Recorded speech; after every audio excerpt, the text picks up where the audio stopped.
नमस्कार दोस्तों, स्वागत है आपका हमारे इस यूट्यूब चैनल पे। दोस्तों आज हम बात करने वाले हैं क्या नो कॉन्टैक्ट रूल दोबारा काम करता है। मान लीजिए कोई रिलेशनशिप था, इसमें आपका ब्रेकअप हो गया। ब्रेकअप हो जाने के बाद आप नो कॉन्टैक्ट रूल को अप्लाई करते हो, किसी कारण के चलते नो कॉन्टैक्ट रूल आपका ब्रेक हो जाता है।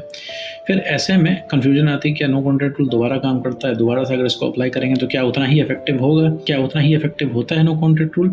या फिर जब हम नो कॉन्टैक्ट रूल फॉलो कर रहे होते हैं तो हमें कितने टाइम तक बिना नो कॉन्टैक्ट रूल तोड़े फॉलो करना होता है, ताकि नो कॉन्टैक्ट रूल का असर आपके एक्स पार्टनर के ऊपर देखने को मिल जाए। पूरे टॉपिक के बारे में इस वीडियो में बात करने वाले हैं, साथ में ये भी समझेंगे कि आखिर नो कॉन्टैक्ट रूल के कितने दिनों बाद एक्स पार्टनर के ऊपर असर पड़ने लग जाता है। तो चलिए बिना वक्त लगाए इस वीडियो को शुरू करते हैं। देखो मेरे दोस्त, मान लो जैसे कि तुम्हारा कोई रिलेशनशिप है, तुम्हारा ब्रेकअप हो गया। ब्रेकअप हो जाने के बाद भाई तुमने सब कुछ ट्राई किया, कोई भी चीज काम नहीं आई। फिर तुम ऑनलाइन गए, फिर ऑनलाइन तुमने सर्च किया इस चीज को, सोल्यूशन को, तो वहां पे तुमको नो कॉन्टैक्ट रूल बताया गया। तो नो कॉन्टैक्ट रूल को जब तुम फिर क्या किया, तुमने नो कॉन्टैक्ट रूल को फॉलो किया, फिर किसी कारण की वजह से नो कॉन्टैक्ट रूल ब्रेक हो गया। जैसे मान लो तुम्हारे एक्स पार्टनर को कॉल आ गया, जैसे मान लो तुम्हारे एक्स पार्टनर को खुद कॉल आ गया, तुमने बात कर ली उससे, नो कॉन्टैक्ट रूल ब्रेक हो गया। या फिर तुमने ही तलब में उस इंसान को कॉल कर लिया, या फिर कुछ भी बहस हो गई तुम्हारे एक्स पार्टनर के बीच में, या फिर कुछ भी ऐसा हुआ जिसकी वजह से नो कॉन्टैक्ट रूल टूट गया। फिर ऐसे में तुमको रियलाइज होता है कि अब तो नो कॉन्टैक्ट रूल ब्रेक हो गया है, अब क्या होगा। फिर जब तुम इसको दोबारा से फॉलो करने की कोशिश करते हो, मतलब उसको दोबारा अप्लाई करने की कोशिश करते हो, तुम्हारे मन में एक कंफ्यूजन आती है कि भाई ये क्या दोबारा काम करता है कि नहीं करता है। तो मैं तो सबसे पहले यहाँ पे ये समझो कि नो कॉन्टैक्ट रूल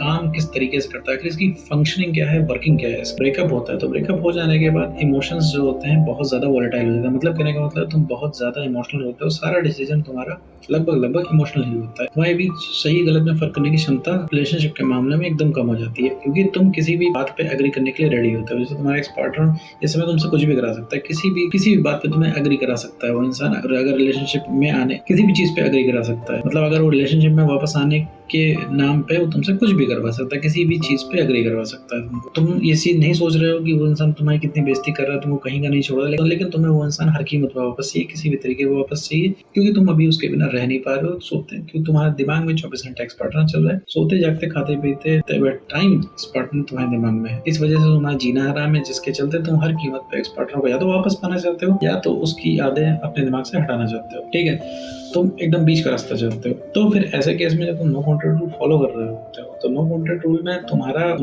रूल में तो सबसे पहले तुम्हें कॉन्टैक्ट नहीं करना हो, मतलब एक तुम्हें वहाँ पे एक नई लाइफस्टाइल मिलती है कि भाई यहाँ पे तुम्हें बिना एक्स के बिताना है, क्योंकि अभी तो सब कुछ तुम एक्स के साथ ही कर रहे हो। ठीक है, अभी तुम क्या करते हो, सारा टाइम तुम एक्स के साथ ही बिता रहे होते हो। तो ऐसे केस में ब्रेकअप हो जाने के बाद तुम्हारे बीच में गैप चाहिए होता है, क्योंकि तुम जितना उसके पीछे भागोगे उतना ही ज्यादा तुम्हारा ब्रेकअप पक्का होता जाएगा, उतना ही ज्यादा तुम्हारी सेल्फ रिस्पेक्ट खत्म होती जाएगी, उतना ही ज्यादा तुम्हारा कॉन्फिडेंस गिरता जाएगा, और उतना ही ज्यादा तुम उस इंसान की नजर में गिरते जाओगे। ठीक है, तो उस चीज को रोकने के लिए नो कॉन्टैक्ट रूल को फॉलो किया। नो कॉन्टैक्ट रूल जब तुम फॉलो करते हो तो इसमें तुम्हें सबसे पहले ये चीज समझ में आती है कि हाँ भाई, तुम्हें एक्स पार्टनर की इतनी ज्यादा जरूरत नहीं है, तुम अकेले भी खुश रह सकते हो।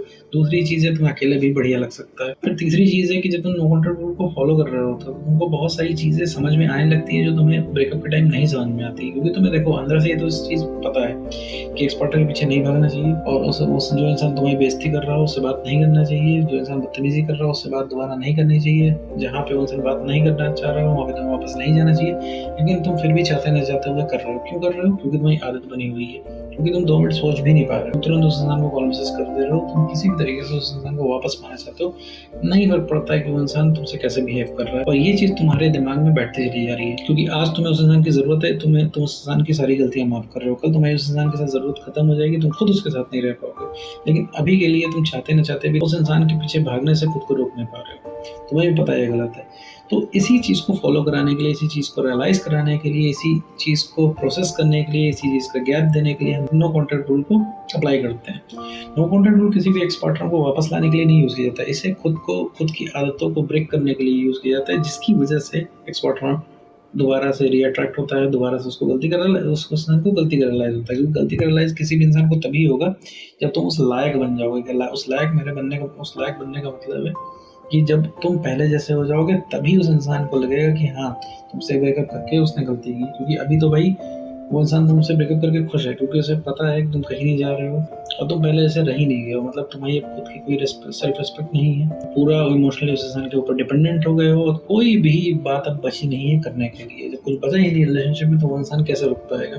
किसी के साथ भी ये होता है, अगर कोई इंसान तुम्हारे पर पूरे डिपेंडेंट हो जाए, ऑल टाइम तुमसे इमोशनल बातें करे, तो तुम भी धीरे धीरे निकल जाओगे। क्यों निकल जाओ? क्योंकि वो इंसान अब क्या कर रहा है, ऑल टाइम इमोशनल बातें कर रहा है, ऑल टाइम डिपेंडेंट है, और वो इंसान धीरे धीरे सेल्फ रिस्पेक्ट खत्म करते जा रहा है, मतलब अपनी अवेलेबिलिटी इतनी ज्यादा बढ़ा दे रहा है कि तुम उसकी अवेलेबिलिटी बढ़ने की वजह से उस इंसान से अट्रैक्ट नहीं रह पा रहे हो। ठीक है, ये सिंपल सा रूल है। किसी भी चीज़ की अवेलेबिलिटी ज़्यादा हो जाएगी, तुम्हारा अटेंशन वहाँ से हट जाएगा। ठीक है, तुम्हारी अटेंशन वहाँ से हट जाएगी। तो वही चीज़ नो कॉन्टैक्ट रूल में करेक्ट की जाती है। तो मान लो इन केस में अगर तुम्हारा नो कॉन्टैक्ट रूल किसी भी तरीके से ब्रेक हो जाता है, मान लो उसी का कॉल आ जाए, बहस हो जाए, या फिर तुम ही कॉल कर लो तलब में, ऐसे केस में अगर तुम दोबारा से नो कॉन्टैक्ट रूल अप्लाई करते हो, दोबारा नो कॉन्टैक्ट रूल काम करेगा, तीसरी बार भी काम करेगा, चौथी बार भी काम करेगा, चौथी बार भी काम करेगा, और 1000 बार भी वो काम करेगा। लेकिन जितनी बार नो कॉन्टैक्ट रूल ब्रेक होगा, नो कॉन्टैक्ट रूल दोबारा से शुरू होगा। कहने का मतलब ऐसे, मान लो तुम्हारा नो कॉन्टैक्ट रूल 15 दिन पे टूट जाता है, वापस से जब रीस्टार्ट करोगे तो वो 16वें दिन से रीस्टार्ट नहीं होगा, वो पहले दिन से रीस्टार्ट होगा। और ये काम हमेशा करता है। नो कॉन्टैक्ट रूल जितनी बार टूटेगा, तुम्हें उसकी कीमत अपने वक्त से चुकानी पड़ेगी। बाकी इसमें कोई दिक्कत नहीं है। नो कॉन्टैक्ट रूल टूट जाता है तो आप दोबारा से फॉलो करिए, लेकिन कोशिश करो मतलब नो कॉन्टैक्ट रूल ना तोड़ना पड़े। अपनी नो कॉन्टैक्ट रूल में अपने आप से जितने ज़्यादा ईमानदार रहोगे, जितना ज़्यादा तुम अपने ऊपर काम करोगे, जितना ज़्यादा तुम अपने आप को बेटर होने में लगाओगे, उतनी तेज़ी से रिजल्ट तुमको देखने को मिलेगा। और नो कॉन्टैक्ट रूल हम अपने एक्स पार्टनर के ऊपर नहीं अप्लाई करते, अपने ऊपर अप्लाई करते हैं। हम खुद में चेंज करते हैं, तब एक्स पार्टनर को उसकी गलती का रियलाइज़ होता है। उस इंसान को गलती का रियलाइज़ नहीं होगा, जिस तभी उस इंसान को गलती का रियलाइज़ होगा। गलती का रियलाइज़ तभी होगा जब तुम अपने आप को बेटर बनाओगे, जब तुम उसे लगेगा कि भाई अब तुमने खुद को प्रायोरिटी बना लिया है, अब तुम उसके पीछे नहीं भागते, तो अब तुम उसके पीछे प्यार में पागल नहीं हो, तुमने प्रायोरिटी खुद को बना लिया है। तब उस इंसान को रियलाइज़ होगा कि उसने तुमसे ब्रेकअप करके कितनी बड़ी गलती करी। तब उस इंसान को धीरे-धीरे लगने लगेगा कि हाँ भाई, तुमसे बात करनी है और तुमसे वापस रिलेशनशिप में आना है। इस वजह से वो इंसान ऑलरेडी अट्रैक्ट होगा। तो तब जाके उस इंसान को अपनी गलती का रियलाइज़ होगा। ऐसे नहीं रियलाइज़ होने वाला है किसी भी इंसान को अपनी गलती का रियलाइज़ इस तरीके से नहीं होगा। और यूँ ही अब किसी भी इंसान को उसकी गलती का रियलाइज़ नहीं होगा। किसी भी अगर तुम रिलेशनशिप में अगर तुम्हारा कोई ब्रेकअप हो गया, तो ब्रेकअप हो जाने के बाद नो कॉन्टैक्ट रूल फॉलो करो। नो कॉन्टैक्ट रूल में सिर्फ अपना काम करो, अपने पसंद के काम करो, रिलेशनशिप से व्रत रख लो और सिर्फ अपने ऊपर काम करो।